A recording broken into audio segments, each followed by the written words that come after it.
Independent elections are the hallmark of the democracy. और भारत के अंदर भी निष्पक्ष चुनाव कराने के लिए संविधान के अंदर आर्टिकल 324 ऑफ द कॉन्स्टिट्यूशन दे रखा है, जिसमें इलेक्शन कमीशन को पावर है कंट्रोल करने के, डायरेक्शन करने के और रेगुलेट करने के और सुपरिटेंडेंस करने के इलेक्शंस को। तो आर्टिकल 324 के साथ साथ पार्लियामेंट का रिप्रेजेंटेशन ऑफ पीपल एक्ट 1951 भी भारत के अंदर निष्पक्ष चुनाव कराने की बात करता है, जिसके अंदर करप्ट प्रैक्टिसेस हो गए, इलेक्शन जो पार्टीज होती हैं उनको पार्टीज को एक तरीके से आप सिंबल्स देते हो, वो भी आपका रिप्रेजेंटेशन ऑफ पीपल एक्ट के इलेक्शन ऑर्डर से निकलता है। साथ ही साथ हम इलेक्शंस में कई बार देखते हैं कि गाड़ियों को और प्राइवेट संसाधनों को भी कई बार गवर्नमेंट एक्वायर कर लेती है। तो रिप्रेजेंटेशन ऑफ पीपल एक्ट के सेक्शन 160 के तहत स्टेट गवर्नमेंट को पावर होता है कि वो किसी भी प्रकार की प्राइवेट प्रॉपर्टी को या प्राइवेट व्हीकल को भी एक्वायर कर सकती है for the purpose of elections. क्योंकि आपको पता है इलेक्शंस के अंदर बहुत सारा मानवीय संसाधन और अलग अलग प्रकार के संसाधन लगते हैं, तो इलेक्शंस केवल गवर्नमेंट मशीनरी के द्वारा ही नहीं किया जा सकता है। जबकि इलेक्शन कमीशन देखता है कि जब भी वो किसी प्रकार की प्रॉपर्टी का एक्वायर करे तो फर्स्ट उसकी प्रायोरिटी रहती है गवर्नमेंट रिसोर्सेज ही।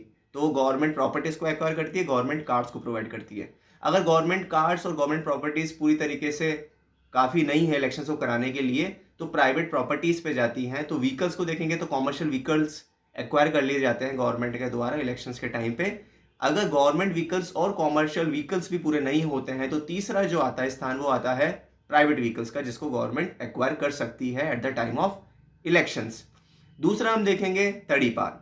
तो ये तड़ीपार उन लोगों के लिए ये वर्ड यूज़ किया गया है जो कि आपराधिक किस्म के व्यक्ति होते हैं, जिन पर बहुत सारे अपराध दर्ज होते हैं और शासन या प्रशासन को डर होता है कि वो इलेक्शंस के अंदर हुड़दंग कर सकते हैं। तो वो व्यक्तियों को तड़ीपार कर दिया जाता है उस पुलिस क्षेत्र अधिकार से दूसरे जिले के अंदर।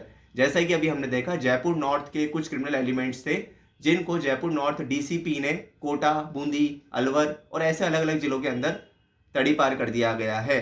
राजस्थान पुलिस एक्ट है जो इसको पावर देता है पुलिस को कि वो किसी भी व्यक्ति को जो कि आपराधिक किस्म का है उसको तड़ीपार कर सकता है।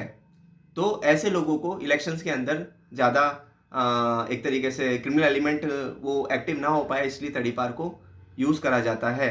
और तीसरा होता है आर्म्स एक्ट के तहत जो आर्म्स दिए जाते हैं क्षेत्र के व्यक्तियों को, वो भी पुलिस स्टेशन के अंदर जब्त कर लिए जाते हैं जब तक इलेक्शन पूरा का पूरा कंप्लीट नहीं हो जाता है उस क्षेत्र अधिकार के अंदर। तो ये जो तीनों चीज़ें हैं, चाहे से वो एक्विजिशन हो गया प्रॉपर्टी का, चाहे से वो व्हीकल हो या बिल्डिंग्स हो, या फिर तड़ीपार करना हो गया क्रिमिनल एलिमेंट्स का, या फिर आर्म्स को सीज करना हो गया जिला प्रशासन के द्वारा, ये सभी चीज़ें ज़रूरी होती है जिससे किसी भी राज्य या देश के अंदर निष्पक्ष चुनाव कराया जा सके।